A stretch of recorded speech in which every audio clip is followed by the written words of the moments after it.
উপস্থিতি, বাংলাদেশ জামাত ইসলামী অনেক চড়াই উত্তরাই পথ পেরিয়ে, অনেক স্যাক্রিফাইস, অনেক ত্যাগ কুরবানির নজরানা পেশ করে আজকের এই 2026 সালের এই পর্যন্ত এসে উপনীত হয়েছে। যুগে যুগে আল্লাহ তাআলার দিন প্রতিষ্ঠার জন্য যত নবী এবং রাসূল পৃথিবীতে পাঠিয়েছেন, তাদের ভীষণ ছিল লিইজহিরাহু আলাদ-দীনি কুল্লিহি, মানুষের সকল তৈরি করা মতবাদকে উৎখাত করে, ভুলণ্ঠিত করে, মিটিয়ে দিয়ে আল্লাহর এই পৃথিবীতে, আল্লাহর এই জমিনে আল্লাহর দ্বীনকে প্রতিষ্ঠিত করা। যুগে যুগে নবী রাসূলদের সাথে যারা এই দিন প্রতিষ্ঠার আন্দোলনে শরীক হয়ে সহযোগিতা করেছেন, সাহায্য করেছেন, মেধা দিয়েছেন, সময় দিয়েছেন, অর্থ দিয়েছেন, জীবন দিয়েছেন, সেই সাহাবীদের, এই সমস্ত নেক বান্দাদের, সেই সমস্ত শহীদদের ত্যাগ কুরবানির বিষয়ে সংক্ষিপ্ত সময় আপনাদের সামনে কিছু কথা তুলে ধরার চেষ্টা করব ইনশাআল্লাহ। সম্মানিত উপস্থিতি, আল্লাহ রাব্বুল আলামিন যুগে যুগে নবী রাসূলদের মাধ্যমে, সাহাবীদের মাধ্যমে দিন প্রতিষ্ঠার জন্য যারা ত্যাগ স্বীকার করেছেন, বা ইতিহাস পড়লে আমরা যাদের নাম পাই, এই সমস্ত সাহাবায়ে কিরামদের মধ্যে প্রথমেই হযরত আবু বকর রাদিয়াল্লাহু তাআলা আনহু।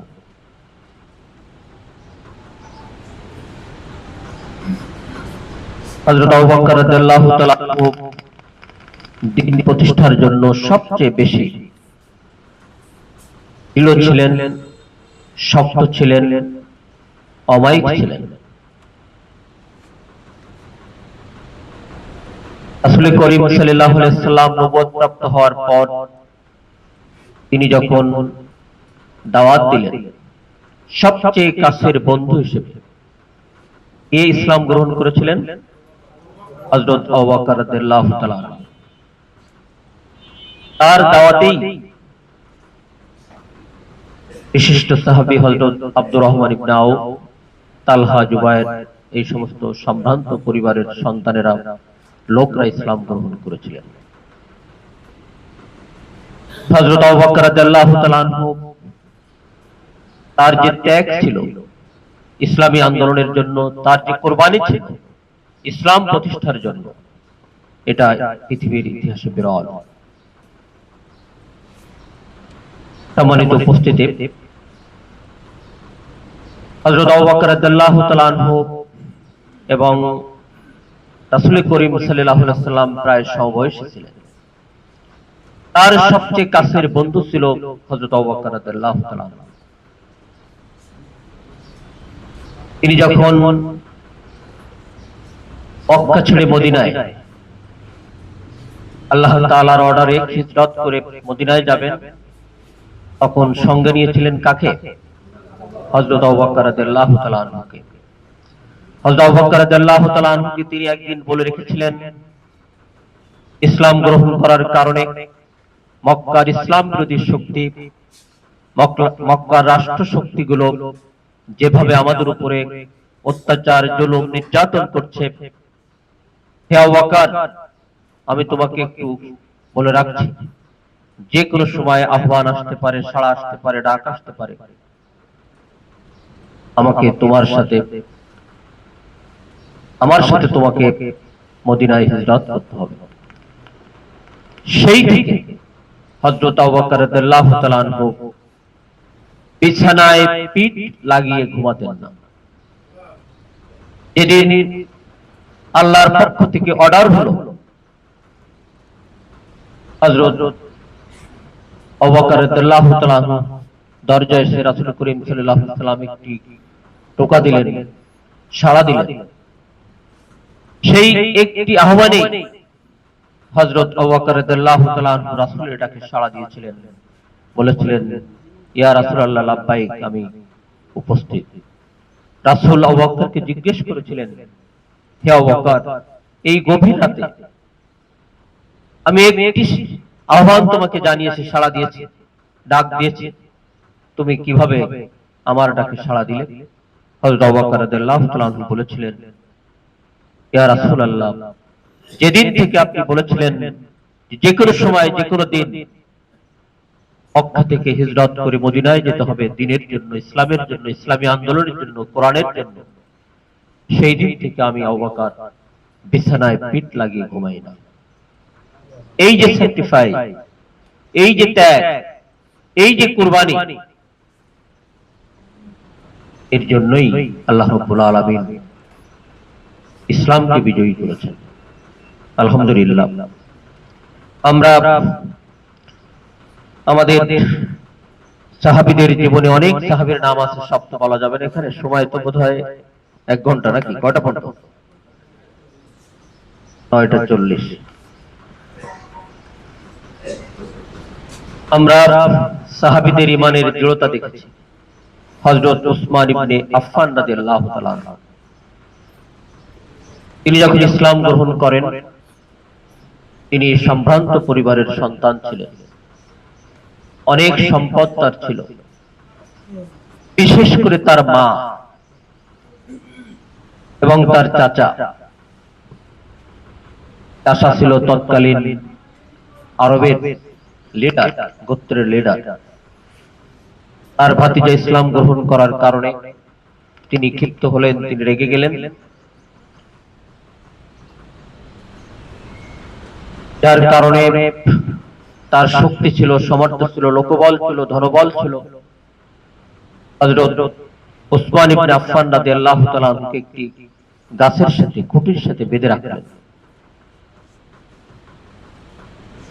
এবং অত্যাচার নির্যাতন করতে লাগলেন। তুমি যদি এই মুহাম্মাদের ধর্ম পরিত্যাগ না করো, তাহলে তোমাকে এভাবেই নির্যাতন করা হবে। উসমান ইবনে আফফান রাদিয়াল্লাহু তাআলা আনহু খাবার, পানি সবকিছু বন্ধ করে দেওয়া হলো। এভাবে যখন চলতে লাগলো, হযরত আফফান রাদিয়াল্লাহু তাআলা আনহু তার চাচাকে দৃঢ়কণ্ঠে বলে দিলেন, হে আমার চাচা জান, আমি এই বয়সে এই শপথ গ্রহণ করেছি, রাসূল করিম সাল্লাল্লাহু আলাইহি ওয়াসাল্লাম হাতে যে কালিমা পড়েছি, গ্রহণ করেছি, আপনি যদি আমার এই জীবন এভাবে শেষ করে দেন, তারপরও আমি এই কালিমা ত্যাগ করব না। পরে বাধ্য হয়ে তার চাচা হযরত আফফান রাদিয়াল্লাহু তাআলা আনহুকে ছেড়ে দিতে বাধ্য হয়েছিলেন। আজকে আমরা যারা ইসলামী আন্দোলন করছি, বিগত 2009 থেকে 24-এর 5ই আগস্টের আগ পর্যন্ত আমাদেরকে অনেক ভাইকে, অনেক বোনকে এ ধরনের বিপদের সম্মুখীন হতে হয়েছে। এটা আমি একটু পরে বলবো। সম্মানিত উপস্থিতি, আমরা হযরত খাব্বাব রাদিয়াল্লাহু তাআলা আনহুর কথা জানি, তাকে ইসলাম বিরোধী শক্তি লোহার পোশাক পরে আরবের ওই প্রচন্ড রোদে মরুভূমির উপরে, হজে গিয়েছেন নাকি আপনারা? একটু না করলে হবে, আমাদের সম্মানিত ওয়ার্ড সেক্রেটারি এদিকে আসলে ভালো হয়। হজে গিয়েছেন? হজ উমরা করেছেন কারা দেখি? হজ উমরা গিয়েছেন, জি ধন্যবাদ। আরবের যে মরুভূমি, যে গরম, যে উত্তপ্ত আবহাওয়া, যারা আমরা ওইখানে যাওয়ার সুযোগ পেয়েছি, তা আমরা জানি। হযরত খাব্বাব রাদিয়াল্লাহু তাআলা আনহুকে লোহার পোশাক পরিয়ে প্রচন্ড রোদে উত্তপ্ত বালুর উপর শুয়ে রাখা হয়েছিল। কি অপরাধ ছিল? অপরাধ ছিল যে সত্য ধর্ম ইসলাম গ্রহণ করেছে কারণে। এই নির্যাতনের পরও, জুলুমের পরও হযরত খাব্বাব রাদিয়াল্লাহু তাআলা আনহু ইসলাম ত্যাগ করেন। হযরত খাব্বাবের সামনে যখন রাসূল করিম সাল্লাল্লাহু আলাইহি ওয়াসাল্লাম সম্পর্কে কটূক্তি করা হচ্ছিল, নবীকে নিয়ে ব্যঙ্গ করা হচ্ছিল, অশালীন বাক্য শব্দ ব্যবহার করা হচ্ছিল। হযরত খাব্বাব রাদিয়াল্লাহু তাআলা আনহু সহ্য করতে পারছিলেন না। একদিকে নির্যাতন, আর একদিকে রাসূল করিম সাল্লাল্লাহু আলাইহি ওয়াসাল্লাম সম্পর্কে অহেতুক মন্তব্য।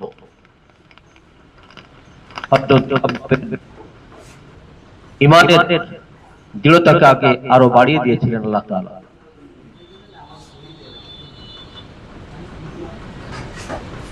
এই সময় সূরা হামিম সিজদার 30 নম্বর আয়াত নাযিল হয়, ইন্নাল্লাযীনা ক্বালু রাব্বুনাল্লাহু সুম্মা ইসতাকামু তাতানাজ্জালু আলাইহিমুল মালায়েকাতু আল্লা তাখাফু ওয়া লা তাহজানু ওয়া আবশিরু। আসলে একটা যারা ইন্নাল্লাযীনা ক্বালু রাব্বুনাল্লাহ, যারা আল্লাহ তাআলার প্রতি ঈমান আনে আর তার উপরে ইস্তেকামাত থাকে, দৃঢ় থাকে, আল্লাহ তাখাফু, তাদের কোনো ভয় নেই, ওয়ালা তাহজানু, তাদের কোনো দুশ্চিন্তাও নেই।